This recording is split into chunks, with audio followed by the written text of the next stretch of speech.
जय हिंद प्यारे बच्चों। Welcome to Bharat first classes. कैसे हो बच्चा आप सभी? आशा करता हूँ आप सभी अच्छे होंगे, स्वस्थ होंगे। तो प्यारे बच्चों, हम लोग कक्षा 5 JCERT रोचक गणित पाठ पुस्तक में पाठ 8 मुद्रा से संबंधित प्रश्नों को कर रहे थे। हमने इसके पार्ट 1 एवं पार्ट 2 में रुपए को पैसे में बदलना, पैसे को रुपए में बदलना, बिल का हिसाब किताब करना, इन सारे प्रश्नों को हल कर लिया था। जिसने भी बच्चों ने इसके पार्ट 1 एवं पार्ट 2 को नहीं देखा है तो उसे ज़रूर देख लिए। आपको इससे चीज़ें एक क्रम वाइज प्राप्त होगी। पहले आप क्रम से देखिएगा तो आप अच्छे से नोट भी बना सकते हो। तो पार्ट 1 और पार्ट 2 को आपको ज़रूर देखना है। और जितने भी बच्चों ने पार्ट 1 और पार्ट 2 को देख लिया है तो आप आगे नोट बनाइए बच्चा। हम करेंगे इसके अगले प्रश्नों को। तो चलिए प्रारंभ करते हैं। इसके आगे के प्रश्न आप सभी के। प्रश्न संख्या 8वां है, प्रत्येक रसीद बिल में कुल कितने खर्च हुए और कितने रुपए वापस होंगे पता कीजिए और लिखिए। जिसमें से यह मेरे सामने एक बिल है। हमें ये लिख रखा है कि आलू का मूल्य 18 रुपये है, बैंगन 35 रुपये की, टमाटर 32 रुपये की और हमने प्याज 48 रुपये की खरीदी। तो हमने दुकानदार को 200 रुपये दिए, हमें कितने रुपए वापस मिलेंगे? हम कैसे याद करेंगे? पहले हम इन वस्तुओं का मूल्य जोड़ लेंगे कि कुल कितने रुपए का बिल बन रहा है। उसके बाद हम उसे 200 में से घटा देंगे। तो यहाँ है 18, 35, उसके बाद 32 और 48। 18, 35, 32 और 48 को जोड़िएगा तो यहाँ देखिए 18, 35, 32 और 48 इसे जोड़ना है। इन्हें जोड़ना है तो सबसे पहले हम लोग इधर से जोड़ते हैं। तो इधर जोड़िएगा तो 8 और 8 16, 16 और 2 18, 18 और 5 23, 23 का 3, 23 का 3 हाथ में 2, ऊपर में 2 लिख दीजिए। 4 3 7 3 10 2 12 1 13, 133। यहाँ कितना आया? 133 आया।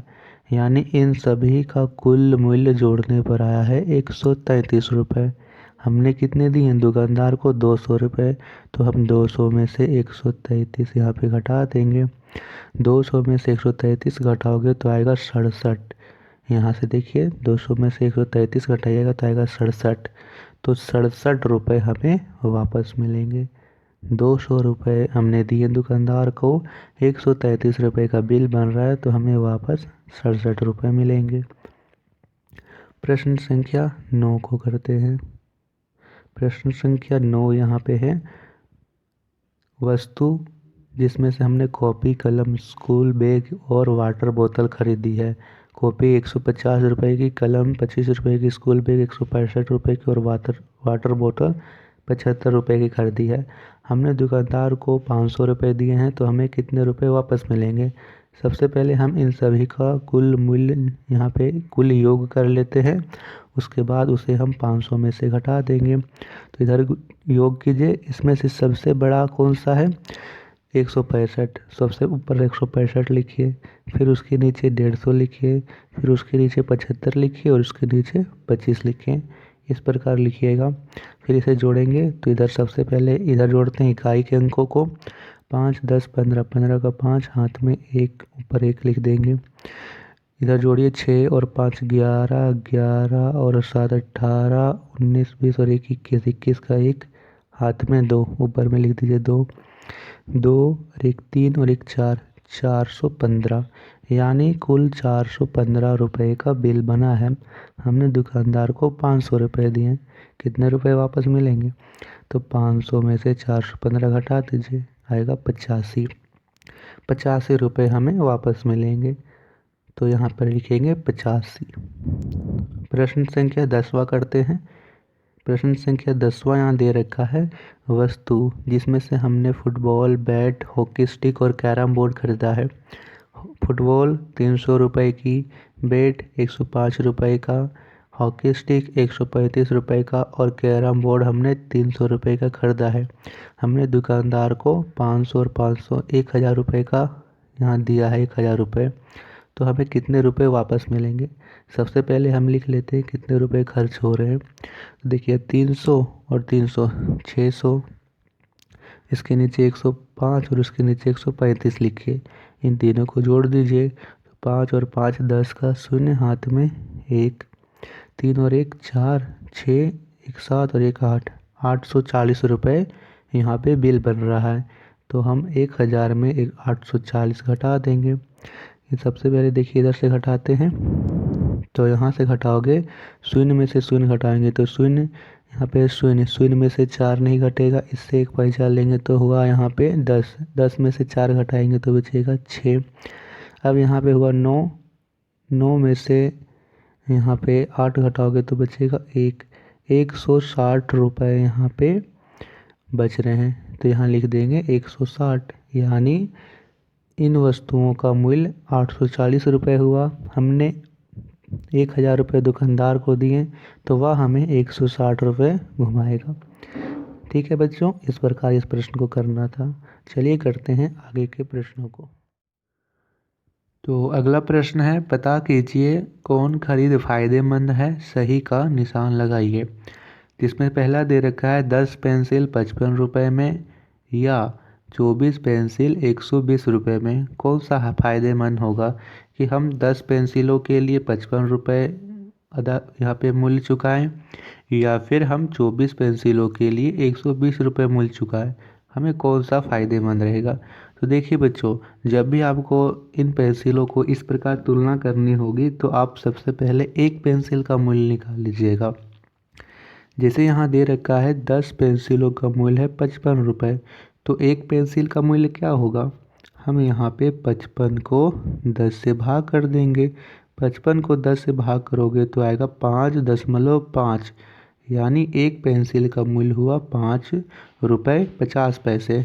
यहाँ इधर दे रखा है 24 पेंसिल 120 रुपये में, तो हम एक पेंसिल को निकाल लेते हैं। 120 को भाग कर दीजिए यहाँ पे 24 से, तो यहाँ से आएगा 12 दूनी 24 और 12 एकम 12 शून्य, 12 पचे 10, यानी एक पेंसिल का मूल्य आया 5 रुपये।